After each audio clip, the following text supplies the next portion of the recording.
आज हम लोग सुनेंगे असत का वर्णन।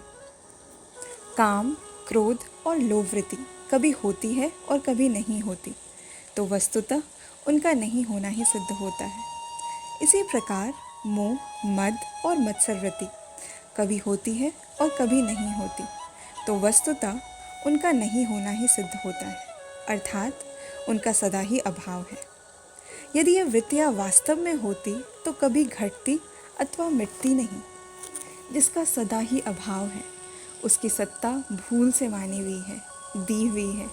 मानी हुई सत्ता की सत्ता नहीं होती, कल्पना की हुई सत्ता की सत्ता नहीं होती, दी हुई सत्ता की सत्ता नहीं होती।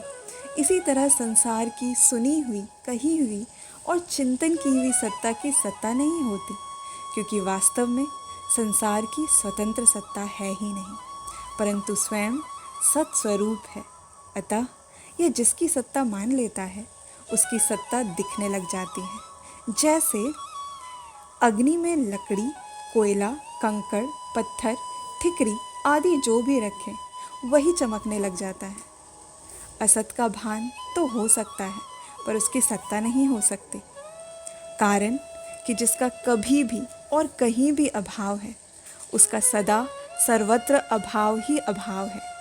परंतु सत्तत्व परमात्मा का किसी भी देश में अभाव नहीं है, किसी भी काल में अभाव नहीं है, किसी भी क्रिया में अभाव नहीं है, किसी भी वस्तु में अभाव नहीं है, किसी भी व्यक्ति में अभाव नहीं है, किसी भी अवस्था में अभाव नहीं है, किसी भी परिस्थिति में अभाव नहीं है, किसी भी घटना में अभाव नहीं है।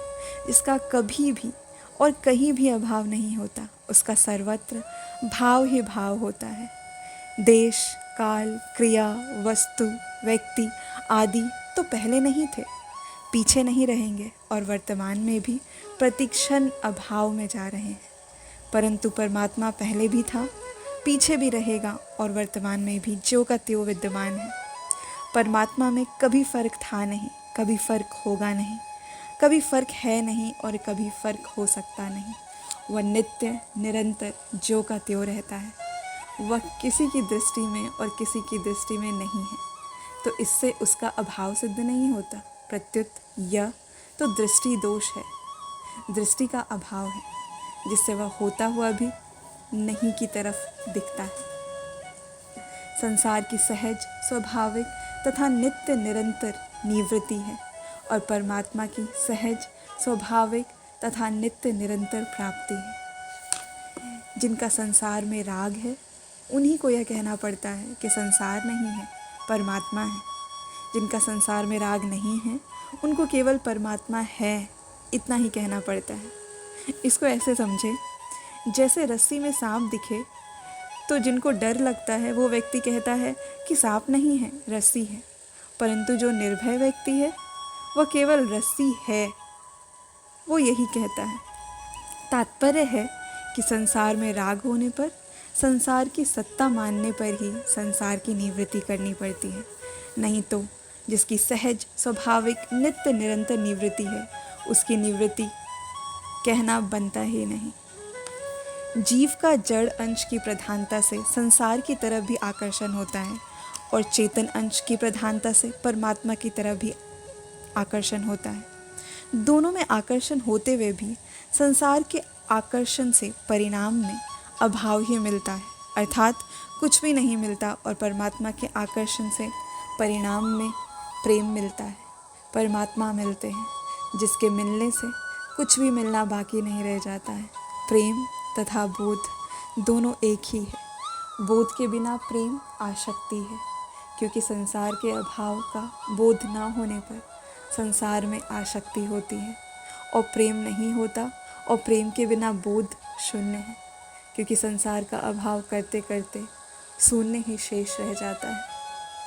असत में राग ना होने से असत का ज्ञान हो जाता है। असत का ज्ञान होते ही, अर्थात असत को असत, अभाव रूप से जानते ही असत की निवृत्ति तथा सत की प्राप्ति हो जाती है और संपूर्ण दुखों का नाश हो जाता है।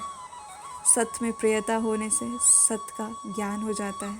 सत का ज्ञान होते ही, अर्थात सत को सतभाव रूप से जानते ही सत की प्राप्ति हो जाती है और आनंद मिल जाता है। असत की निवृत्ति और सत की प्राप्ति ये दोनों एक ही है। ऐसे ही संपूर्ण दुखों का नाश और आनंद की प्राप्ति भी एक ही है। केवल कहने में भेद है, कारण कि वास्तव में असत कभी था ही नहीं, है नहीं और रहेगा नहीं।